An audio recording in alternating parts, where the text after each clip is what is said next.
What does Casey Anthony do all day in jail? She doesn't meet with her family. Casey's behind bars on charges of child neglect and lying to investigators about her missing daughter, Kaylee.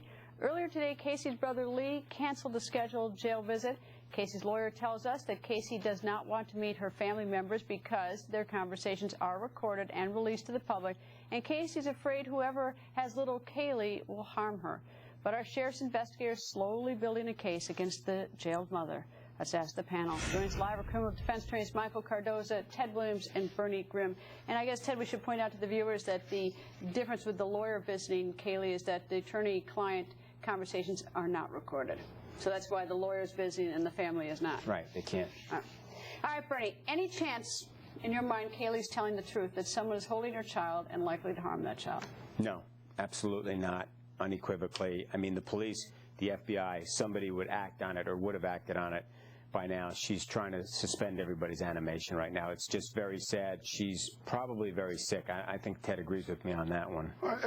Look, I think everybody in this family is wacko. I've been using it for the longest, and I'm going to use it again. Stop there. I've actually met the grandparents, and you know, a lot of people don't like those grandparents, but remember, they're the ones who called the police. They have surrendered everything. That we even heard the interview that Steph had. The sheriff's office representative said they're cooperative. You know, they may say that thing about believing that she's kidnapped, but these are grief-stricken parents. But Greta, you cannot defend the indefensible. What I see here with these parents is that they are surrounding this brat, this girl, who I believe didn't just all of a sudden wake up and be somewhat mentally imbalanced as she appeared to be. I think it has happened over a period of time. And when the grandfather goes around saying, I know the kidnappers are close, well, how do you know that? And you ask, what is Casey doing in jail all the time? Maybe she's talking to the kidnappers. You know, what the grandfather says, I think is preposterous. I think that. But I will say is that these two people, the grandparents, are not accused of any crime, not suspected of any crime.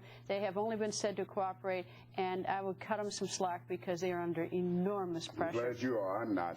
Michael, your turn. You're here. I'm with you, Greta, on this. But I mean, the grandparents are grief-stricken.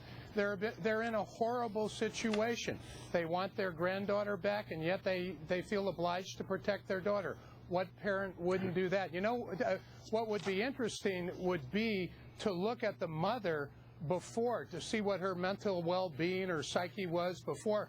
Because having heard the other night that she's got a horrible temper, did something god-awful happen to this child, like a drowning, or the mother did something, slapped her, hit her, and the daughter died, and that caused her to snap, and that's why she is like she is now? I mean, first of all, to say we don't know if she snapped. We don't know anything about her. Maybe she's a a person with serious problems, or maybe she's a bad person. I don't know, but you know, look, it seems to me, and this is just now my speculation, that if a child is found, for instance, drowning in a pool, that a mother first inclination is to call 911, even if the child is dead, and not to try to get rid of the body.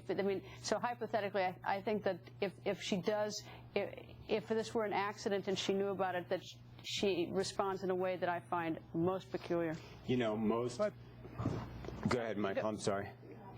Bernie, you take it. Go ahead, Bernie. I'm sorry. Yeah, I apologize. No, not at all. I mean, most parents instinctively, you're going to do that. You see your child flailing in the ocean or in a pool, but there's a lot of parents that just aren't straight. They come out, they left the child in the car too long. Oh my God, I'm going to get charged. Now, most people reflexively would do that, and I'm with you. I have children. But to go to this extent as she has gone here, look, if she knows where her child is, you would expect her to come forward and help to open up heaven and earth to find that child, and she's not doing that.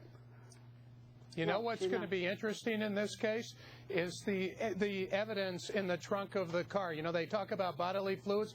I'll bet you anything that there's blood in that trunk, and it's going to be more than a little bit because they're holding that one close to the vest. And if that's true, that's enough to bring murder charges against her. So I'm very anxious But Michael, the to see best what the body evidence I believe is going to be the pinging. These cell phones that Steph Watts discussed earlier, I think the authorities already know what cell towers they pinged off of. I don't know. And that's going to be interesting. I think the trunk contents are going to be instructive, and there still is, and let me be the one who puts the brakes on this. You know, Elizabeth Smart returned, and I would have bet $1 million against that one. you know, there is a possibility that there's a story different from what we all think. It seems unlikely. It seems unlikely, the way but it always is. Right. The difference is Elizabeth Smart walked up that driveway alone. This girl's 3, no ability to care for herself. And I was the first one to say this guy, I think it was Reese, looks like the suspect in this case, and I think he died while he was in prison. And you know what, look, I don't think that child has been kidnapped into someplace else. I'm just putting the brakes on it because I think that I should put a little brakes on it. Not because I truly believe this. I can't put the brakes on it. I think that the mother has her elbow deeply involved in this missing child. And I don't believe that Zenaida Gonzalez or babysitter exists. All right, Michael, you got the last 30 on this one. Well, I'll tell you what, that group of phone calls certainly show, or the flurry of phone calls, certainly shows some panic. Who makes that number of phone calls in that amount of time? We were just talking about that. Something's going on. We were just talking about that because I was doing an interview of someone and I was out of the pocket for 2 hours, and then the second the interview was over, I started making a series of phone calls, and every time I hit a no answer, I dialed the next one. So I think that the phone calls are very interesting, but I don't think we can read anything to it. They look like mine sometimes. Well, so. But here's the difference. Here's the difference. I'm not sitting in jail saying, I know where a child is who's either missing or murdered. That's the big difference. My phone records look the same, but you know, I'm not sitting in the jail. But that's one link in the chain. That's one link in a circumstantial chain. I think that whatever's in that trunk is going to be far more damning than these phone records potentially. Anyway, panel, thank you. Far more. All right, we're going to have more on the search for Caylee Anthony later. The pictures changed the case. Casey Anthony caught on film at a club while she said she was looking for her missing daughter, Caylee. But tonight, for the first time ever, you will go inside Club Fusion. Greta, we're inside Club Fusion for an exclusive look at the club that the photos that we've seen of Casey Anthony were taken. They were taken right here on these couches upstairs in the lounge. Now, we've got to remember, the important thing about being here is to take the dates that she was here and plug them into the timeline. She first met Tony May 24th, not here, at a different event. That puts Casey here for the first time May 30th with Tony. He was responsible for Friday nights. Now, 3 Fridays, June 6th, June 13th, and June 20th. Now, what's important about the 13th is 2 days later was Father's Day. Casey was at the house with Caylee with her parents. According to neighbors, were in a very loud and heated argument. Neighbors told me they could hear Casey screaming at her parents. The following day, the 16th, is the day that George claims the last time he saw Casey and Caylee at the house. Now let's move ahead to the following Friday, the 20th. What's important about that date? The 18th is the day that we're told that Casey borrowed the shovel, according to neighbors. 2 days later, she seen here photographed, calm, cool, and collective. Let's move ahead. The following Tuesday, the 24th, the father finds the gas cans in the car.